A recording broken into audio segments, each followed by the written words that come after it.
There's a lot going on with the Phoenix Suns offseason, so of course we got to tap in with all NBA's own Tim Legler. Tim, we appreciate you joining us today. How you doing, Legs? My pleasure to be on. I'm great, man. I'm great. How are you guys?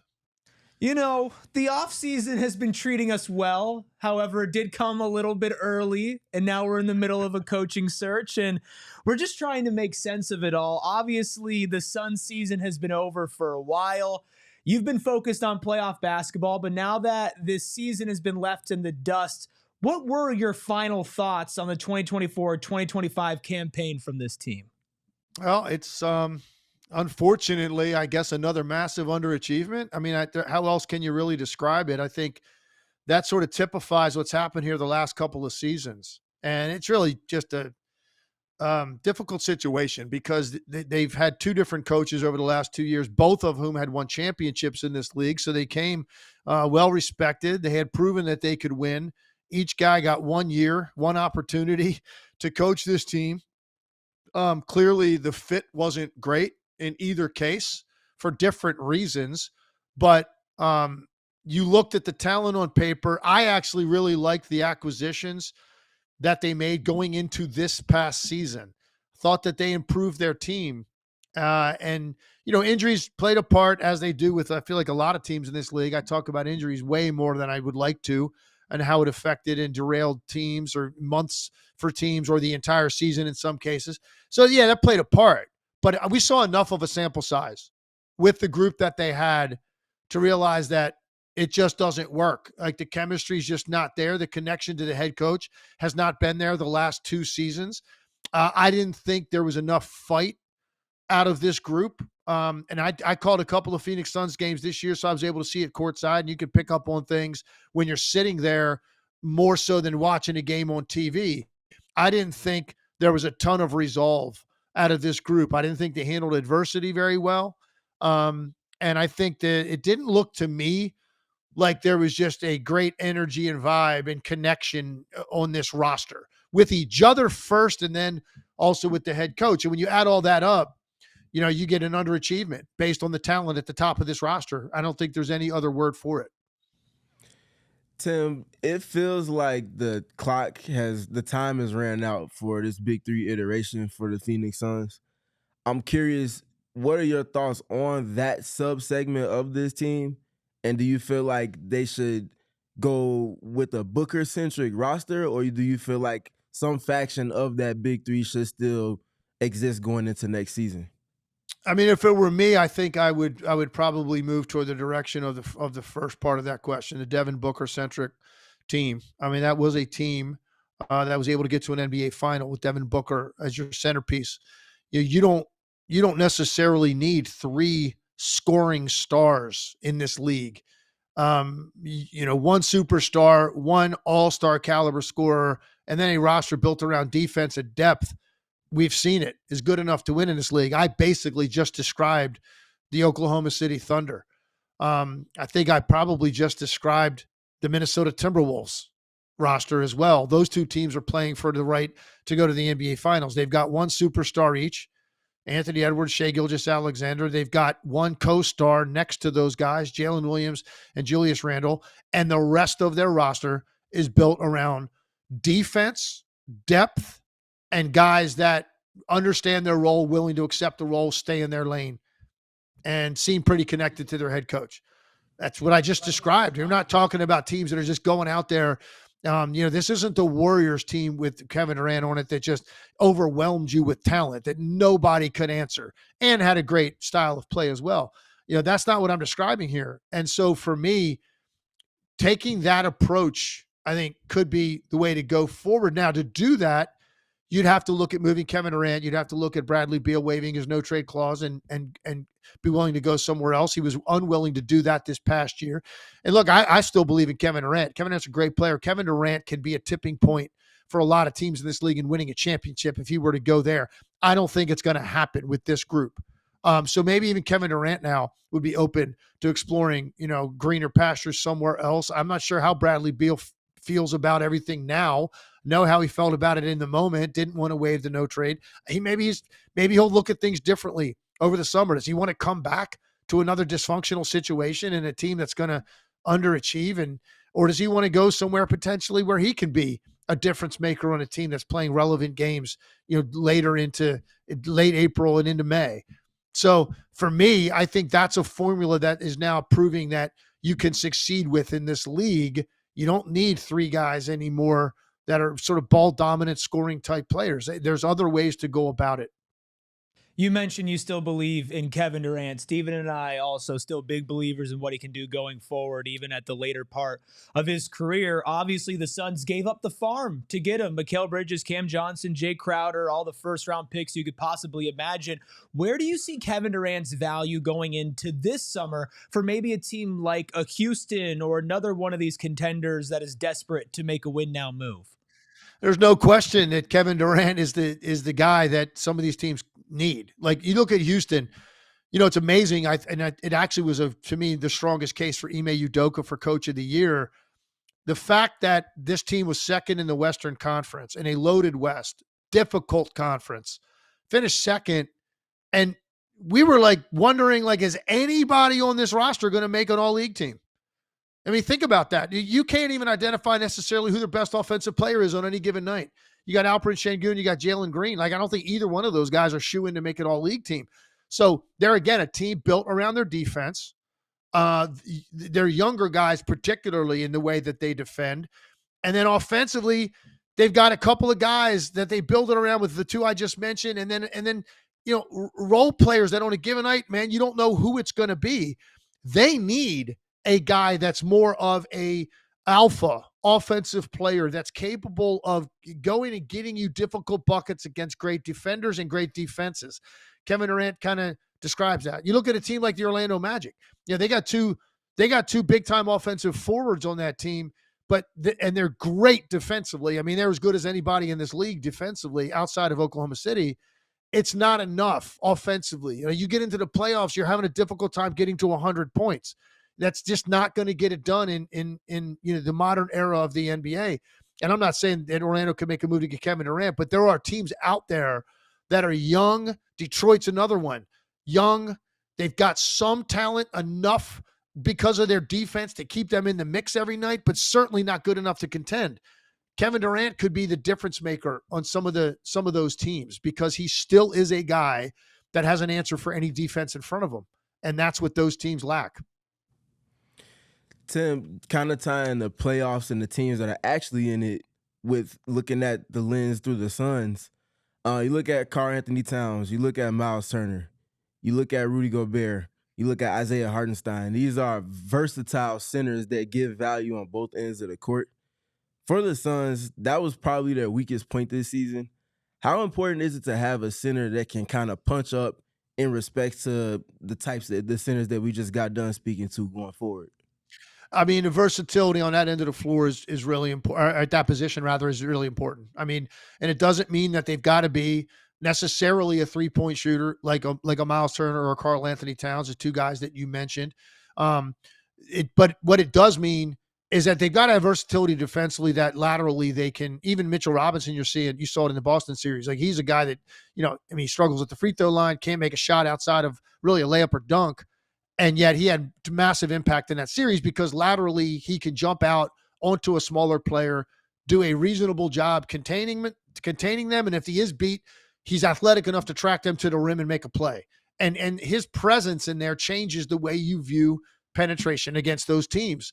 Offensively, you process it differently. So he has an impact far outside the box score and what he's generating. You need that. You definitely need that kind of versatility. Now, if you can also get, in the case of Miles Turner, you can get, great rim protection, an additional guy that can step out on a given night, give you 20 points because of his perimeter shooting. Great. I mean, those guys don't grow on trees. And if you have one, you're typically not getting rid of those guys. But I do think it's an area of upgrade for Phoenix. I mean, Nurkic is a guy that, he can get you some defensive rebounds and get you on the offensive glass. He really struggles defensively. Plumlee's a guy that I liked the addition of, but again, super limited offensively. He's going to give you better energy than Nurkic. He can do a little bit more defensively, but just doesn't give you the pop or punch on a given night. And I think Phoenix viewed it as, well, we don't need that because we got these other three guys that are going to get you, on a bad night, 70 And on a good night, those guys might go for 90 to 100 points combined. It didn't work out that way for them. And because I don't think the chemistry amongst them was great. So now those other spots on your roster become glaring weaknesses. So I do think it is important. I think it's something that they're going to have to address. I just think for me, looking at Phoenix more than anything else, they need to get some tougher guys that want to build their identity on what they do to you physically and defensively, and a lot of want to. They need more of that. There's not a tough edge to the team. And I think that, to me, is something that they need to look at going forward. OKC has it. Minnesota has it.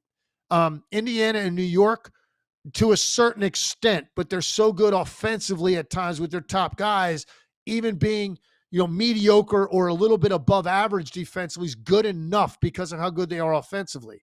So you have to upgrade that. You've got to add some toughness to your roster, sacrifice some of the scoring potential and prowess and the names on the back of the jersey, and go with more of an identity and a culture built around a couple of top guys that can score and other guys that stay in their lane and complete your team a little bit more. I mean, that to me is the blueprint. It feels like you are laying out a blueprint for what the Suns should do going forward. I know a lot of the fans' perspective on what's going on is very bleak, very dire, long-term views of it might take us a couple of years to get ourselves out of this hole. How long do you think it might take this team to turn it around and get back to just being fun, contending for maybe a bottom-end playoff spot? I don't think it's as hard as people think. I really don't. And one of the things you've got to realize in this league, so take a look at, for instance, this blueprint that I just laid out. Let's go with Devin Booker as your top guy, your alpha. If you decide to move on from Kevin Durant, Bradley Beal, somehow you're able to get out from under that. Devin Booker's 28 years old. Your prime in this league is like 26 to 32. I mean, he's in the early stages of his prime. So you're talking about a guy at that age that's going to be able to do things. And look, if you turn him into the alpha again, I mean, Devin Booker is going to be probably top 5 in the league in scoring. If that's, where you want to, unleash him offensively. So now you look at how you build your doing the things that I just said. One of the things you've got to remember now in the NBA, the seedings are really kind of thrown up in the air because of all of the injuries and the missed time. All of these teams have missed time and injuries. So if you can stay healthy with a team that is tough and competes, built around a couple of top offensive players, because of the time missed that everybody seems to go through, if you can keep your team healthy, which Houston was able to do all year, look what it can do for you in the regular season. Sacramento went through this a few years ago. They were the 3rd seed in the Western Conference primarily because their top 8 guys didn't miss any time. They didn't have the most talented team in the Western Conference. They finished 3rd. Now, they lost in the first round to a Stephen Curry-led Warriors team where he had to drop 50 in a Game 7 on their court to get it done. So you're in the mix. You're relevant. Like, you've got vibrancy. Your pulse is beating. I don't think it's nearly as bleak as people make it out to be because of the age of Devin Booker, how good he still is. And if you move on and figure out a way to trade Kevin Durant and Bradley Beal can waive that no trade and you get back the kind of guys I'm describing, I think you have a chance to get relevant pretty quickly. Love that from you, Tim. Any other questions, Steven? Yeah, he said it all. He said it all, unless he wants to talk playoff hoop, but I know we only got it for so long. And we will ask you one question at the end about playoff hoop. Sure. I'm not going to ask you specifically to break down the list of 9 assistant coaches that have been reported to be the finalists for the Suns. Thank you. This is doing me a solid. I appreciate that. But as somebody who has been in the league and been around the league and seen a ton of assistant coaches come through, and some of those assistant coaches get elevated to the head coaching spot, some of them have success and not. What is it that you would look for in an assistant coach that would tell Tim Legler, this guy's ready to be the guy leading a roster in the main spot? Several things. And I think, first of all, let's be clear here. If they stand pat, I don't know that going with an assistant coach that's unproven as a head coach is the way to go with this roster. So let's assume that they don't stand pat. They follow the plan that I just laid out. If that's what they decide to do, I think maybe it can work. A lot of it's going to be the buy-in of Devin Booker to that particular guy. But what you're looking for several things. I think offensive ingenuity and creativity, first of all. Okay, it can't just be high ball screen and then we're going to spread it out and make decisions and play out of that. Not everybody's got the talent to be Boston.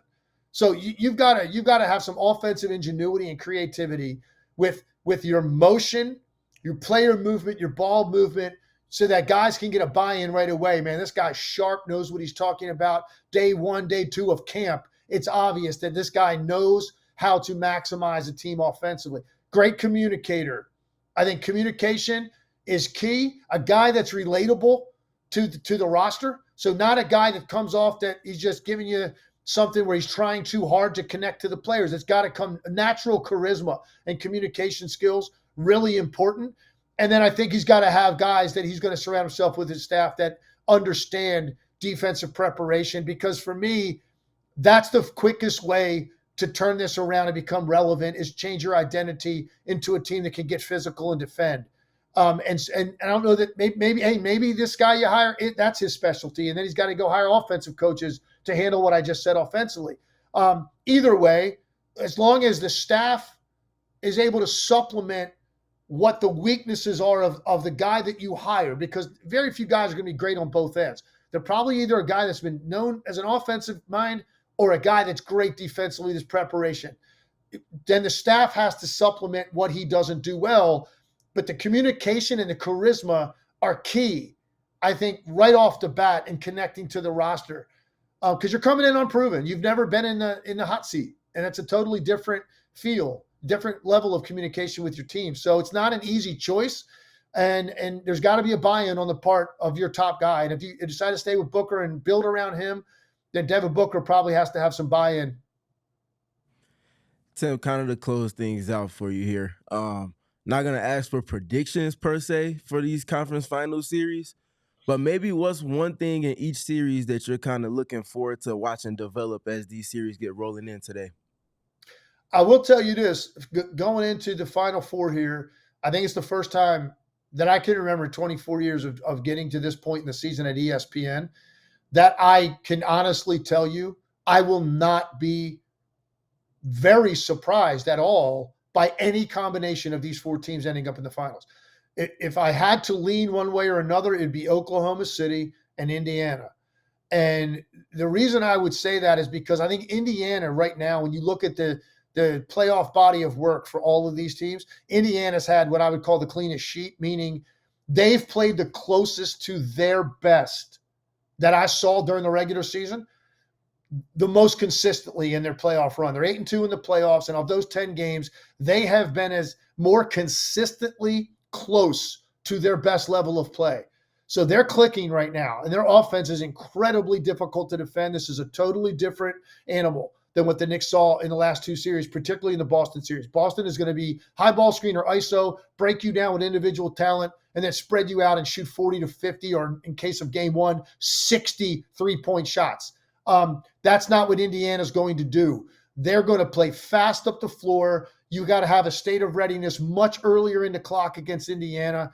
There's got to be a level of physicality on Cutters and on Tyrese Halliburton that has to be there at an even higher level than Boston, because of the way they move the ball, how quick and smart they are with their decision-making, the number of guys that can shoot it, and mainly the engine, Tyrese Halliburton. If you're not physical with Tyrese Halliburton up the floor, jamming up where he catches the outlet passes, because he catches those things 30, 35 feet up the floor sometimes, even after makes. He's a master at catching the ball on the move, going toward half court so that he's in the scoring area.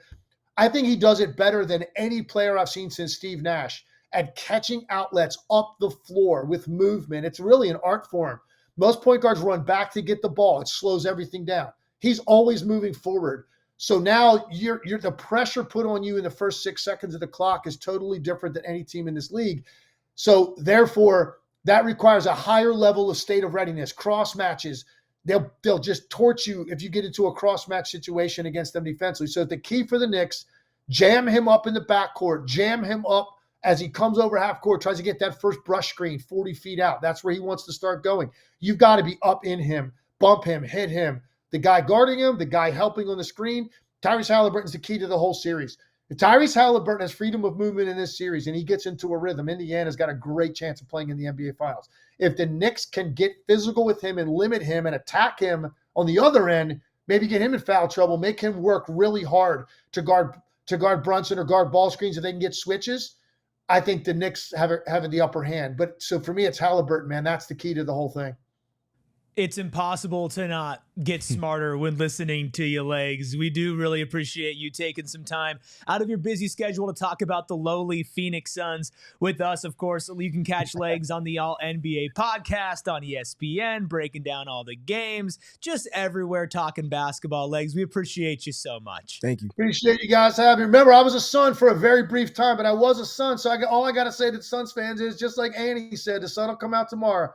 You know what I mean? It's not the end of the world. You've got a lot of talent on that team, and you could do either keep it and figure it out with a new coach, change the supporting cast, or you move on, go forward with Booker. And I think there's a blueprint forward around him and a different culture and identity. And also, actually could be the best thing to happen to Kevin Durant and Bradley Beal as well. Maybe they get opportunities to go somewhere and be relevant and contend if they end up in a healthy situation. So I think it could be a win-win for everybody associated with the Suns. Now I'm wishing there was another name added to that, a potential head coaching list, and I'm talking to him right now. We appreciate it, Legs. Take care of yourself. We'll speak to you again soon. You got it. Good talking to you.